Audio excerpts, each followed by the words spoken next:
बिस्मिल्लाहिर्रहमानिर्रहीम। मैं शाहिद महमूद एडवोकेट हाज़िर खिदमत है।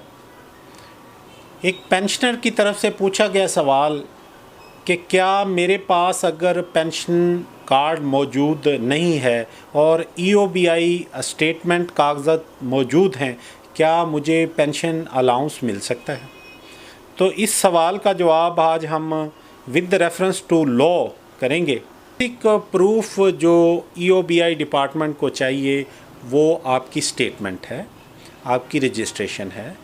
अगर आपकी EOBI में रजिस्ट्रेशन मौजूद है और आपका दौरानिया सर्विस का कंप्लीट है तो आप पेंशन के हकदार हैं।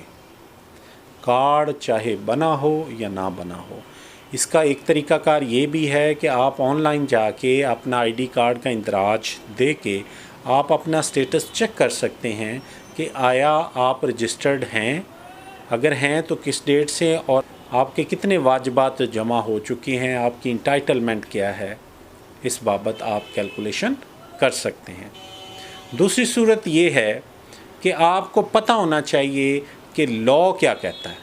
लॉ ये कहता है आपकी मिनिमम सर्विस 15 साल हो, लेकिन अगर आप 40 साल में रजिस्ट्रेशन में आते हैं तो आपको 7 साल तक अलाउंसेस आपके जमा हों, या आप 45 साल में सर्विस में आते हैं तो आपकी कम अज़ कम 5 ईयर तक आपके अलाउंसेस जमा होते रहो। तो इन हालात में आपको पेंशन मिलेगी, चाहे आपके पास कार्ड हो या ना हो। ये अहम बात नहीं है।